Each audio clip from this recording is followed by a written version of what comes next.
وہ حقیقی خواب نہیں ہوتا۔ بعض لوگ ایسے بھی نادان ہیں کہ جو خواب کا مطلقاً انکار کرتے ہیں اور خواب کو محض خیال کہتے ہیں۔ یہ ایک الگ لا علمی اور گمراہی ہے۔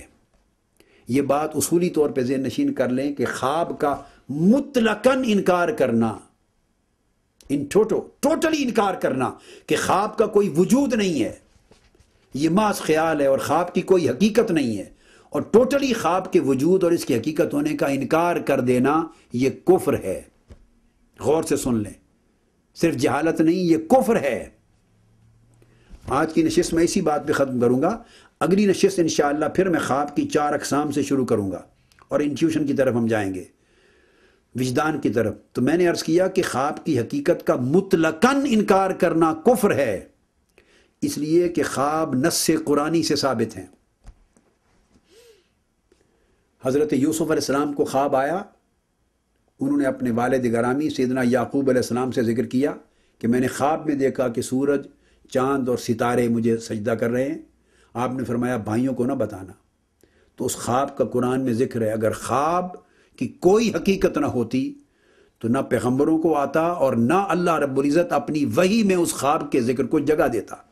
اللہ تعالیٰ نے یوسف علیہ السلام کے خواب کو قرآن کا حصہ بنا دیا، یہ ایک ریالٹی ہے۔ اب خواب کا مطلقاً انکار کر دینا کہ اس کی کوئی حقیقت نہیں ہوتی، یہ قرآن کی اس نص کا انکار ہو گیا۔ اور جب مصر کی سرزمین پہ وہ حکومت ان کو ملی اور ان کے والدین اور ان کے بھائی جب سجدہ ریز ہوئے، اس زمانے میں تعظیمی سجدہ کیا جاتا تھا، اس وقت انہوں نے کہا کہ یہ میرے خواب کی تعبیر ہے۔ اس طرح پھر یوسف علیہ السلام جب قید میں تھے مصر میں تو ان کے ساتھ قیدیوں کو خواب آیا اور انہوں نے آپ کو خواب بیان کیے، آپ نے تعبیر بیان کی۔ یہ بھی قرآن مجید کی سورہ یوسف میں ہے، تو خوابوں کی تعبیر کا ذکر ہے۔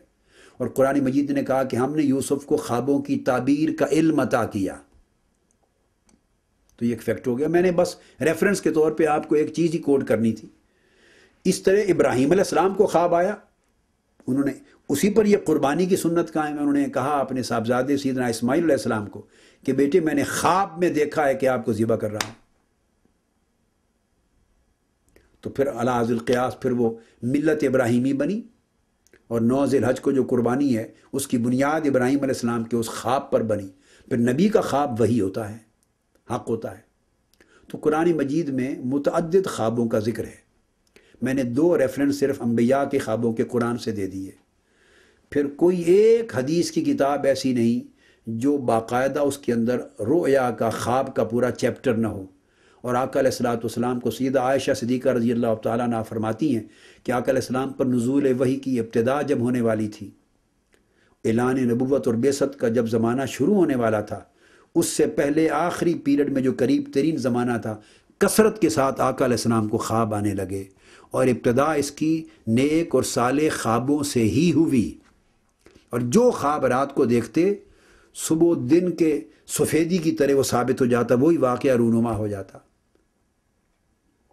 یہ بخاری اور مسلم کی متفق علیہ حدیث ہے۔ جو خواب دیکھتے وہ صبح دن کے چٹخارے کی طرح، روشن صبح کی طرح آشکار ہو جاتا، وہی واقعہ رونما ہو جاتا۔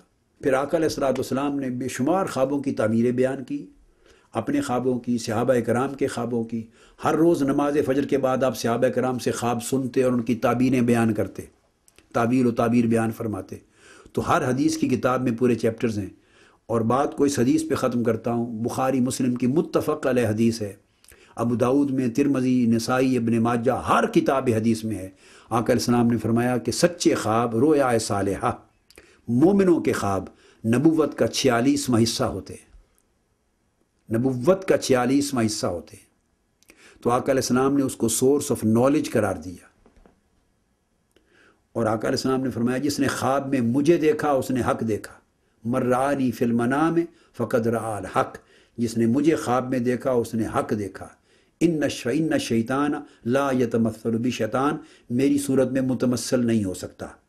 یہ میں نے تمیدی طور پر ایک بات کر دی، جو کہ مثال انٹیوشن کے لیے میں خواب کی دینے والا تھا، کہ انسان جب سوتا ہے اور خواب دیکھتا ہے تو اس میں انٹیوشن کی، وجدان کی آنکھ، قلب و باطن کی آنکھ کھل جاتی ہے، اور نئی دنیا کا، نئے حقائق کا ایک اپنی نئی بولی میں، نئی زبان میں مشاہدہ کرتا ہے۔ چونکہ اس سے بات میں نے آگے اگلی نشست میں شروع کرنی، اس لیے میں نے چاہا کہ میں پہلے اس مغالطے کو دور کر دوں کہ خواب کو یہ سمجھنا کہ یہ محض خیال ہوتے ہیں، یہ ایک باطل نظریہ ہے۔ یہ تو قرآن اور حدیث کا ریفرنس تھا، اور یہ بھی عرض کر دوں کہ ایسا سمجھنے والے شاید قرآن اور حدیث کو تو نہیں مانیں گے، اگر ان کا ایمان اتنا قوی نہیں ہے تو وہ مغربی مفکرین کو، سائیکالوجسٹ کو، ویسٹرن فلاسفرز کو، ان کو تو مانتے ہیں۔ تو میں یہ بات آخر پہ کہوں گا کہ دنیا میں جتنے مغرب کے اندر بھی علم ڈیولپ ہوئے ہیں، صرف قرآن اور سنت کی بات نہیں کر رہا، تمام ویسٹرن سائیکالوجی، کوئی مکتب فکر ایسا نہیں ہے جو خواب کی حقیقت کو مانتا ہی نہ ہو۔ پورا عالم مغرب کا جو مغربی علم ہے سائیکالوجی کا، ان کی پوری تحقیق وہ بھی خواب پر ایمان رکھتا ہے، مغربی علم، اور خواب کو محض خیال نہیں مانتا، خواب کو ایک حقیقت مانتا ہے، اس کی انٹرپریٹیشن کرتے ہیں۔ اور جس طرح عالم اسلام کے اکابر ائمہ، تابعین، تبع تابعین، اولیاء، ائمہ محدثین نے خوابوں کی تعبیر پر کتب لکھی ہیں، تو ویسٹرن ورلڈ کے جو سائیکالوجسٹ اور اسکالرز ہیں انہوں نے بھی ڈریمز کے اوپر اور ڈریمز کی تعبیرات پر، میننگز پہ کتابیں لکھی ہیں۔ تو انگلش اور ویسٹرن ورلڈ میں بھی سبجیکٹ پر کتابیں ملتی ہیں کہ خواب میں یہ نظر آئے تو اس کا معنی یہ ہے، یہ نظر آئے تو معنی یہ ہے، یعنی یہ وہ حقیقت ہے جو یونیورسلی ایکسیپٹڈ ہے۔ اگر کوئی شخص انکار کرتا ہے تو اس کا مطلب ہے کہ وہ قرآن اور حدیث سے بھی بے خبر ہے اور مغربی علم اور تحقیق سے بھی بے خبر ہے۔ اس کا انکار محض جہالت پر مبنی ہے، اس نے پڑھا ہی کچھ نہیں، بس وہ گھر بیٹھے ہی ایک اسکالر بنا ہوا ہے۔ اگر وہ قرآن و حدیث کو مانتا ہے تو قرآن و حدیث کی نصوص قطعیہ اس کے حق ہونے پر قائم ہے، اور اس کا انکار ہی کفر ہے۔ اور اگر قرآن اور حدیث کو نہیں مانتا تو مغربی نالج کو مانتا ہے، ویسٹرن سائیکالوجی کو مانتا ہے، تو وہ تو اس کے اوپر ان کی کتابیں لکھی ہوئی ہیں۔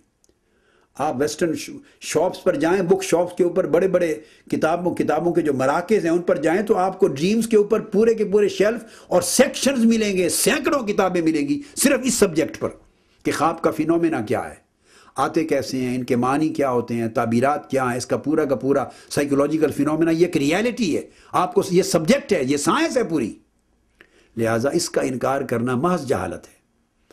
آج کی گفتگو یہاں ختم کرتا ہوں، انشاءاللہ تعالی اگلی گفتگو کہ انٹیوشن کی آنکھ کھلتی ہے تو انسان خواب دیکھتا ہے، اس سے اگلی نشست کا آغاز کریں گے۔ وما علینا الا البلاغ۔